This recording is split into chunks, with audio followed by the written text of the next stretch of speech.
David, welcome back behind the velvet rope. Let's just get right into it today because we are back with everybody's favorite Miss Sarah Fraser. Hi, gorgeous. How are you? Oh, dear God. I don't know how I am. I don't know. I mean, how are you? Is Bethenny Frankel has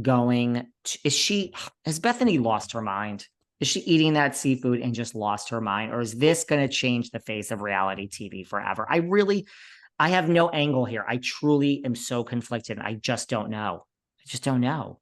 I know maybe our listeners have more insight and they can foresee the future on this one because my crystal ball is very stuck. One week, I think Ms. Frankel is a genius. The next, I think she's so full of it and it's all about Bethenny and how can Bethenny leave a huge legacy?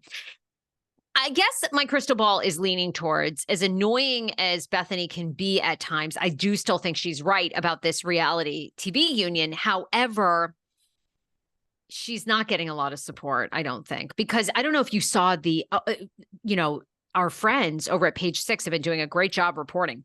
I mean, they say Paige DeZarbo from Summer House, because she's tagging Bravolebrities, so she's tagging them. Yes. Now, I don't know why she would randomly. I mean, no disrespect to Miss DeSorbo, she's very busy and dating Craig Conover from Southern Charm, but I wouldn't even think Bethenny would know who Paige DeSorbo was before this. So I just find it weird. Like, I don't think you're just randomly picking Paige out of nowhere. I think she probably did call you and now she's probably like, I want her. People are probably like, girl, you're on Summer House, you're actually making a check, you got to back away from it. Look, nobody on a current Bravo show is going to support Bethenny.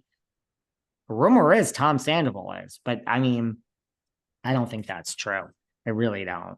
Well, Candy Burris has come out and said Dorinda's not going to be a part of it. And there's another, who's the other woman you know very well from Miami. She Leah Black.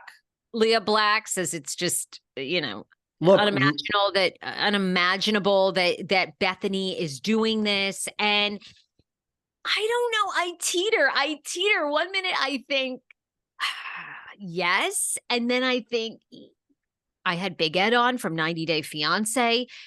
If you follow TLC, you know him. He's a very well-known personality. He has zero interest in getting involved. Either does Liz. I mean, they're currently on a show too.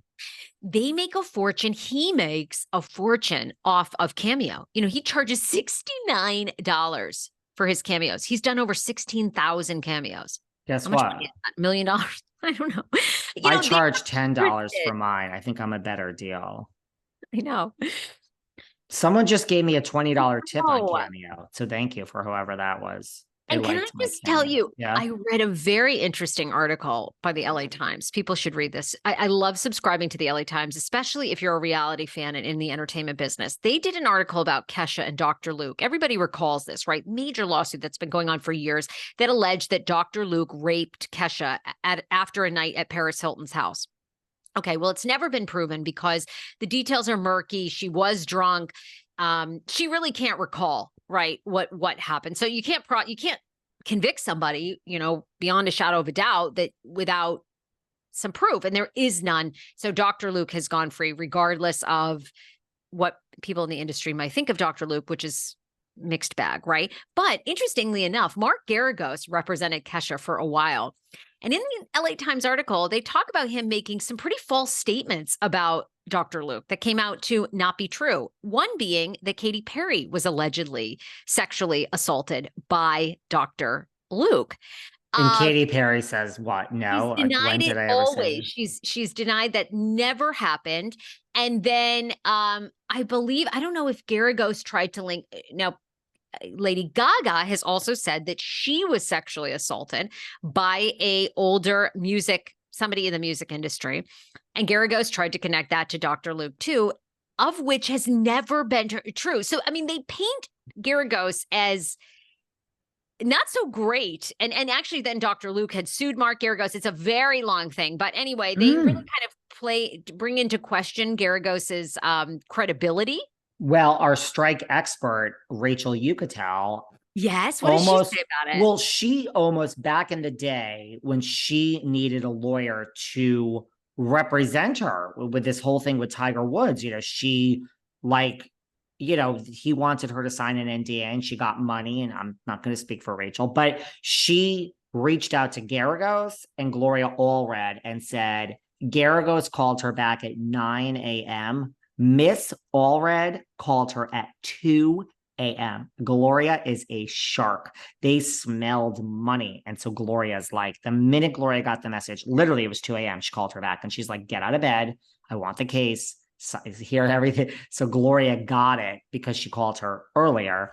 But she says great things about Geragos, but I'm not going to get into who, because let's not do that to someone, but someone was telling me like, oh, please, honey, Geragos' star is long fallen and he is like an ambulance chaser. And is that, so I'm not saying that, but I mean, I think it's like you say, a mixed bag. I think Geragos is like, people feel a mixed bag about him. Well, I mean, people should read this article. It's excellent in the LA Times. But I mean, my feeling after reading it is they portray him as an ambulance chaser they do not, I don't think it makes Geragos look very good. And eventually, Kesha hired another law firm, which kind of got to, I don't even really know that there was a settlement, but basically they released this joint statement earlier this year that he did not. I mean, it basically said that she couldn't remember the events of that night, and therefore Dr. Luke was not guilty, and they both wish each other well.